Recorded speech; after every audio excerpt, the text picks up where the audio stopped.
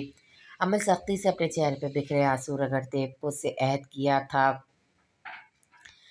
حرمت پہلی صبح ایسی کسی صورتحال کے لیے بالکل تیار نہیں تھی، چاہے سامنے بیٹھا شخص ذہنی معذور تھا مگر وہ بالکل ٹھیک تھا۔ اس شخص کو تو کوئی فرق نہیں پڑا تھا مگر حرمت کی جان نکلی جا رہی تھی۔ بہت ہمت جمع کرتے اس نے اپنے سامنے بالکل شریف سعادت مند بچے کی طرح بیٹھے یزدان کا چہرہ ہاتھ بڑھا کر پانی سے ذرا سا گیلا کیا تھا۔ اس کے چہرے کو ٹچ کرتے حرمت کی دھڑکنیں بے قابو ہوئی تھی اور رخسار بالکل ٹماٹر کی طرح لال ہو چکے تھے۔ فیس واش ہاتھ پر ڈالتے اسے اپنے ہاتھ کپ کپاتے محسوس ہوئے تھے۔ جب فیس واش لگانے کے لیے اس نے یزدان کی جانب دیکھا تو وہ چونکی تھی۔ اسے یزدان کے چہرے پر ایک مخصوص کن مسکراہٹ کی جھلک دکھی تھی جو اس کے دیکھتے ہی معدوم ہوئی تھی، مگر اس وقت وہ اس کنڈیشن میں نہیں تھی کہ ایسی کسی بات پر غور کر پاتی۔ دوسرا، اس کے مطابق یہ شخص پاگل تھا جو کبھی بھی کہیں بھی ہنس بول اور چیخ چلا سکتا تھا۔ حرمت کے ہاتھ یزدان کے چہرے کے مغرور کھڑے نقوش سے ٹکراتے اس کے دل میں عجیب سی ہلچل پیدا کر رہی تھی، جس سے گھبرا کر حرمت جلدی سے پانی سے اس کا چہرہ واش کرواتے پلٹی تھی، لیکن وہ صرف 2 قدم ہی چل پائی تھی جب اسے ایک کھنچاؤ سا محسوس ہوا تھا۔ وہ جیسی پلٹی اس نے اپنے دوپٹے کا پلو یزدان کی گرفت میں پایا تھا۔ میرا فیس ڈرائی کون کرے گا؟ یزدان انتہا کی معصومیت چہرے پر سجائے حرمت کی جانب دیکھ رہا تھا اور پھر بنا اسے کچھ سمجھنے کا موقع دیے بغیر اسے حرمت کا دوپٹہ مزید اپنے جانب کھینچتے اپنا چہرہ صاف کیا تھا۔ کھنچاؤ کی وجہ سے حرمت اس کے مزید قریب آ گئی تھی۔ اسے لگا اس شخص کے ساتھ پورا دن رہنا اس کے لیے بہت مشکل ترین ہونے والا تھا۔ اس کا دوپٹہ چھوڑتے حرمت جلدی سے واش روم کی جانب بڑھ گئی تھی۔ واپس آ کر اسے پہلے سے ہی ناشتے کے ٹیبل کے قریب بیٹھا نظر آیا تھا۔ حرمت بھی خاموشی سے جا کر اس کے سامنے بیٹھ گئی تھی۔ پلیٹ میں اپنا ناشتہ لینے کے بعد اس نے ایسی بیٹھے یزدان کی جانب دیکھا۔ اب اس کو کیا مسئلہ ہے، ناشتہ کیوں نہیں کر رہا؟ حرمت کچھ ہی دیر میں اسے اچھی خاصی زچ ہو چکی تھی۔ کیا ہوا، آپ ناشتہ کیوں نہیں کر رہے؟ نہ چاہتے ہوئے بھی دانت پیستے ہوئے سے پوچھنا پڑا تھا۔ تم کراؤ گی مجھے ناشتہ؟ میرے ہاتھ میں درد ہے، میں خود نہیں کر سکتا، یزدان کسی ناراض اور پریشان بچے کی طرح بولتا۔ حرمت سر کا رہا سہا زد بھی ختم کر گیا۔ حرمت نے غور کیا تو واقعی اس کے دائیں ہاتھ پر بینڈیج موجود تھی، جس پر نہ چاہتے ہوئے حرمت کو اس کی بات ماننی پڑی تھی۔ اگر یہ نارمل شخص ہوتا تو وہ اب تک اس کی عقل اچھے سے ٹھکانے لگا چکی ہوتی، مگر اصل مسئلہ ہی یہی تھا کہ وہ شخص کو کچھ کہہ بھی نہیں سکتی تھی، جسے خود بھی نہیں پتہ تھا کہ وہ کیا کر رہا ہے۔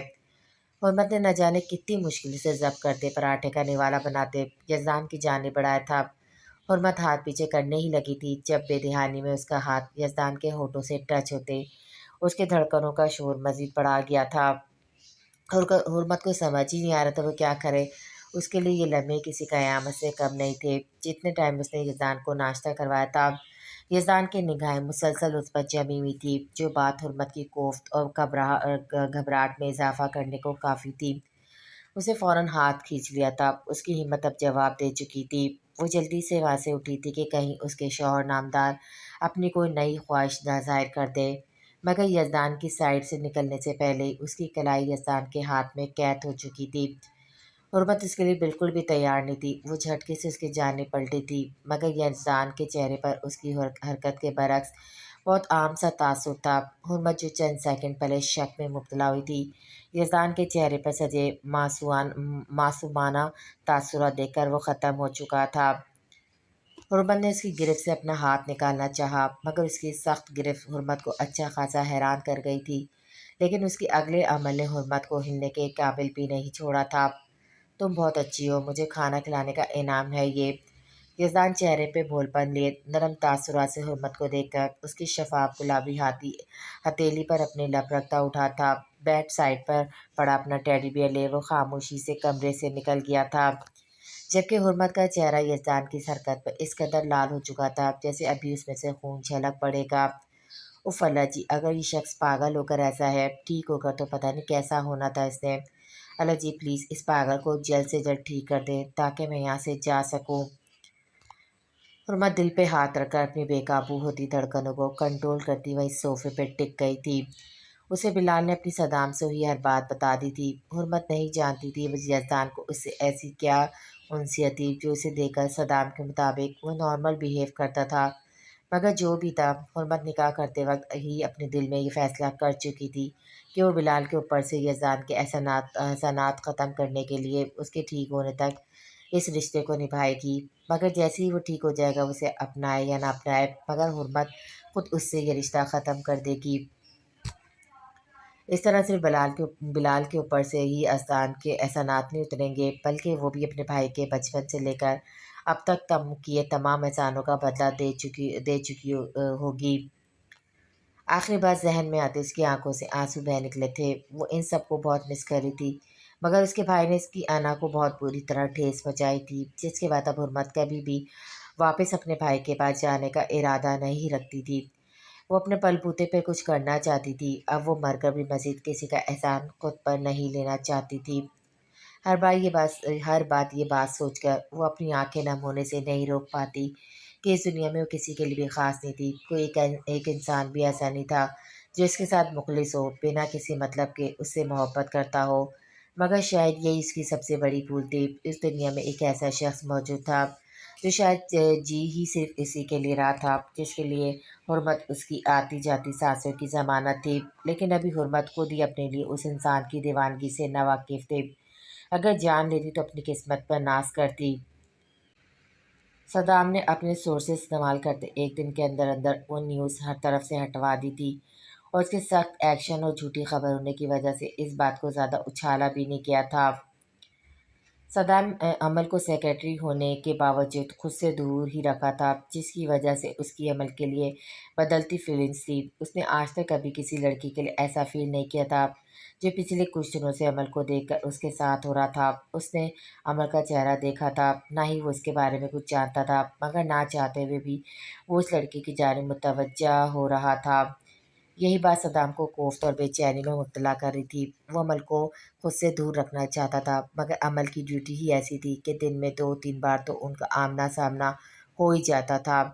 کافی دیر سے عمل کے بارے میں سوچتے صدام کو اس بات کا خیال ہی نہیں رہا جس لڑکی کو وہ اگنور کرنا چاہتا ہے پچھلے کتنی دیر سے اسی کے خیالوں میں کھویا ہوا تھا، اور اسی کیفیت میں اچانک دل میں پیدا ہوتی خواہش پر اس نے بیل پہ ہاتھ رکھتے پیون کو اندر بلایا تھا، جو خاموشی سے اندر آ کر اس کے آرڈر کے مطابق دائیں جانب موجود گلاس وال کے کارٹنز ہٹا کر واپس پلٹ گیا تھا۔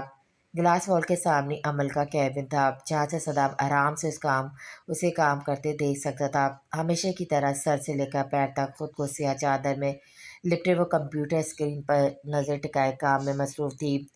صدام کی نظر کی بورڈ پر چلتے اس کے ہاتھوں پہ پڑی تھی، جو دودھ کی طرح سفید، ہمیشہ کی طرح اس وقت بھی سیاہ نیل پینٹ سے سجے ہوئے تھے۔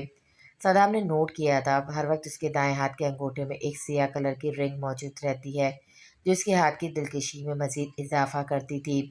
عمل جو اپنے کام میں مصروف تھی خود پر کسی کی گہری نظر محسوس کرتے جیسی چہرہ گھمایا صدام کو اپنی جانب دیکھتا پا کر ایک لمحے کے لیے بوکھلا گئی تھی، جو اس کے دیکھنے پر فوراً چہرہ موڑ گیا تھا۔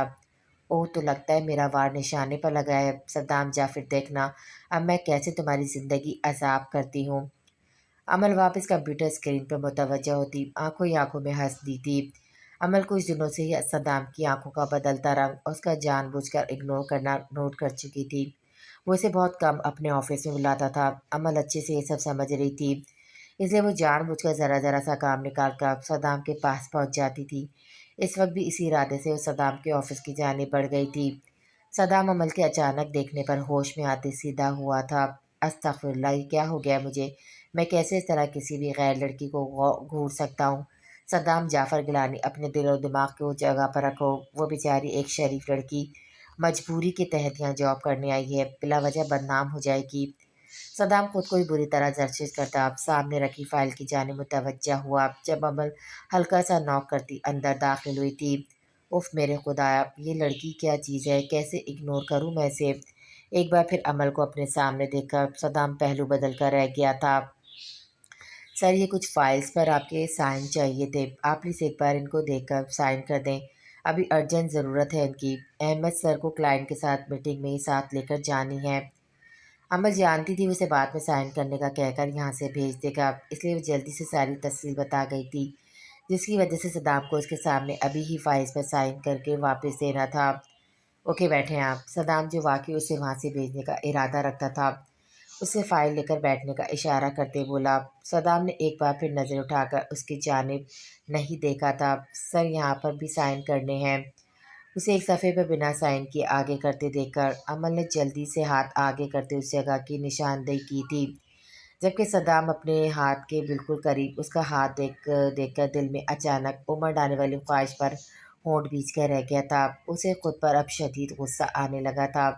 اسے جلدی سے ایک فائل پر سائن کرتے ہوئے عمل کو تھما دی تھی، اس سے پہلے کہ وہ اسے جانے کو بولتا۔ فاریہ دروازہ دھماکے کے ساتھ کی آواز سے کھولتی پیچھے آتے گھاٹ کے روکنے کے باوجود اندر آ چکی تھی۔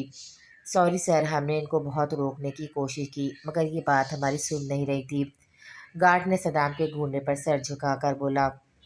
صدام جعفر، تم میرے خلاف اتنی بڑی چال چلو گے میں سوچ بھی نہیں سکتی تھی۔ میرے ہی شوہر کی دوسری شادی کروا کے تم نے میرا اس کے گھر میں داخلہ بھی روک دیا ہے۔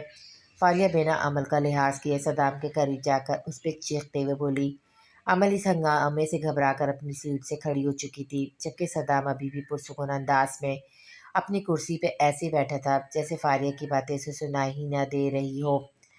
تم شرافت سے یہاں سے جانا پسند کرو گی یا میں تمہارا عورت ہونے کا لحاظ کیے بغیر گارڈ سے کہہ کر باہر پھینکوا دوں؟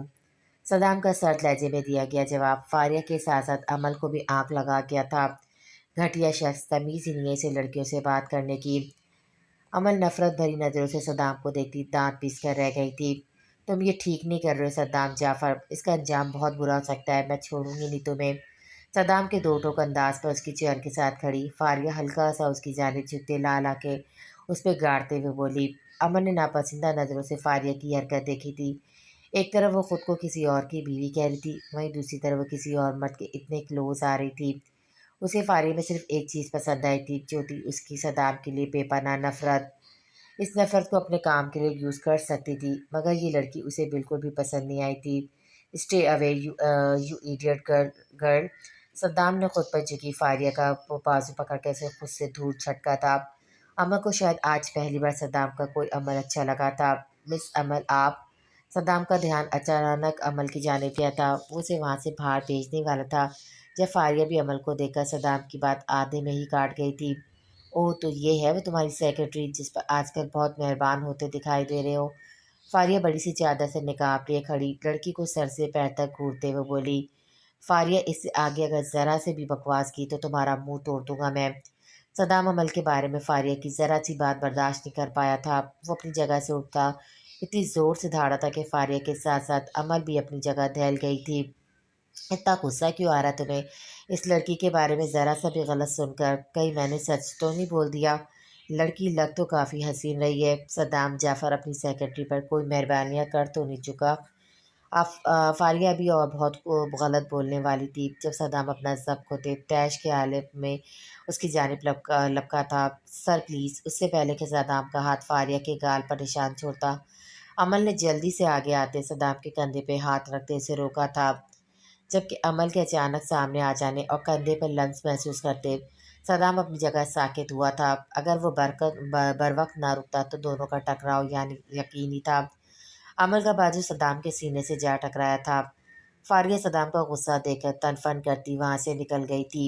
عمل سے یہ عمل اس قدر بے اختیار میں ہوا تھا کہ وہ خود بھی کچھ پل کے لیے حیران رہ گئی تھی۔ بھلا اسے کیا ضرورت تھی صدام کو روکنے کی؟ چاہے وہ کچھ بھی کرتا پھرتا،